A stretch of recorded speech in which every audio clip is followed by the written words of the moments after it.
a great privilege to have you join us. First of all, to be chosen to be the repository of the model, and it's going to have a place of honor on the Heritage Center deck out there. As a matter of fact, just in case he asked you, you can say it replaced the USS Constitution, which is going to be moved. The Constitution will be moved and placed in honor of, but you are going to have the place of honor right here outside the door of the library, where we get a tremendous amount of traffic. We've always felt a very great privilege to have Liberty choose us for their memorial, for their plaques, and so on. And we promise you, we will be good stewards. And again, we thank you, and it's just a privilege to have you with us. Thank you. Everybody's attention, please. Admiral, I just want to thank you from the crew of the USS Liberty that we were able to have this model displayed here. And what can I say? Here in Washington, it's the greatest place to have it. I couldn't think of a greater place to have it. So thank you for being so generous to allow us to have the model. Thank you again for giving us the privilege of having it.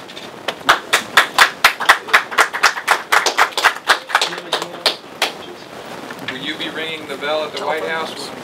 My name's My name is Rick Aimetti. I'm a survivor of the USS Liberty. And Rick, what was your position on the ship? I was in damage control at the time. And you just mentioned how old you were at the time. You were a fairly young fellow. Yes, back I was then. 19 years old. And where are you from originally? I'm from New York, on Long Island. And so you went through all that.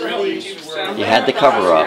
That's correct. And how did that all make you feel? The fact that you went through that, you had the 34 men killed, 171 injured, and nobody knows about it. You're not allowed to talk about it. Well, you know, like I said, for 30 years or more, we couldn't say anything about it. It was all kept inside of all our minds, and we really couldn't talk to each other either, actually, with the threat that we'd be put in the brig, and we'd, you know, they'd throw away the key kind of thing. And I'm sure it's all affected us mentally somehow or another, just holding those kind of memories and things inside that you know, of the atrocities that happened on board the ship. I mean, I found one of my good friends in 3 pieces up on the forward mount, and you know, and we just had to carry the bodies back to the reefer, which is the refrigerator on the ship. We kept our food. Had to put the bodies in there. Then we had to eat the food out of that refrigerator. So I mean, you know, things like that. I mean, we had to take hoses. I know one of my shipmates, Phil Turney, and I had to take the fire hoses and actually wash down the decks, washing pieces of bodies over and stuff. I mean, those are our shipmates who were washing over the side, and those kind of things bother me. And Phil and I also went down to the research area where the torpedo had hit, and we were pulling guys out of the hold, and so we had to close the hatch because we would have flooded another deck. The ship definitely would have gone down. But to this day, I hope and pray that we never locked anybody down there. I mean, you know. But these are the things that you have to keep inside your head for so many years, and you know, and how they affect you, you know. And I'm sure the rest of the guys in the crew, you know, mentally. I forget the exact numbers that were killed by the aircraft, and then there may have been about 25 that were killed by the torpedo. That's approximately right, yeah. So, where were you on the ship when it first got attacked by the Israeli aircraft? I was in the aft part of the ship in the Shipfitter shop, and I had looking over here at the model then, yeah. It's back here on the opposite side, with the captain's gig on the opposite side, see with the ship with the white, boat with the white. That was the Shipfitter shop on that side, and I was in there. Under the deck.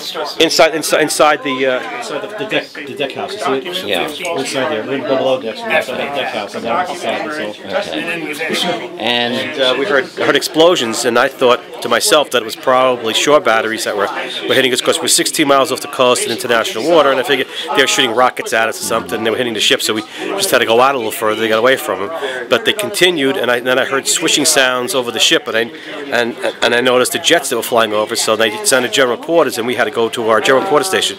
Mine happened to be in the bow of the ship in the forecastle, so I had to go all the way forward to the ship, to my general quarter station. You had to go all the way back then. Here, all the way up to the bow. Up to the bow of the ship. Right. And meanwhile, the jets are coming by. They're making these passes. Making runs and shooting rockets at us. And they're throwing napalm on us, believe it or not. Yeah. And they took out all these antennas too, didn't they? They knew what the hell they were doing. They took out the brig. I mean, they went for the cheap. They took out all the main antennas first, so we couldn't get any signals out. And then they came by and they started plugging holes in all the watertight bulkheads, knowing that the torpedo boats would be next. I mean, I think the whole thing was orchestrated very well, because if the torpedo boats that came with helicopters to land on board, we wouldn't let them on board. So you mentioned that you remember William Allenball from Baltimore. Yes, yes. And he was a young fellow too, absolutely. like yourself. Yeah. In fact, he was so young that his I think we're about the same age. Yeah, his second child, he never met his second child. She was born after he died. So you got all these. How do you feel then about the day that the model's coming here? It's going to be presented. It has been presented to the museum. How does that make you feel? It makes me feel. I mean, I feel very sad inside to see the model. It almost makes me. It gives me a funny feeling to see the model. I don't know. It brings me back. But on the other hand, I feel very proud that maybe the American people will finally get to see, learn something about this incident that they should. Like I had told the young lady before she was interviewing me, I said to her, I just want my own mind. I would just like the story to be told so that the families and the crew that are still alive can have peace and closure. And finally have the truth be told. That's all we want, is the truth to be told. You know, we don't want to be called anti-Semites and the rest of it, because we're not. We're really not.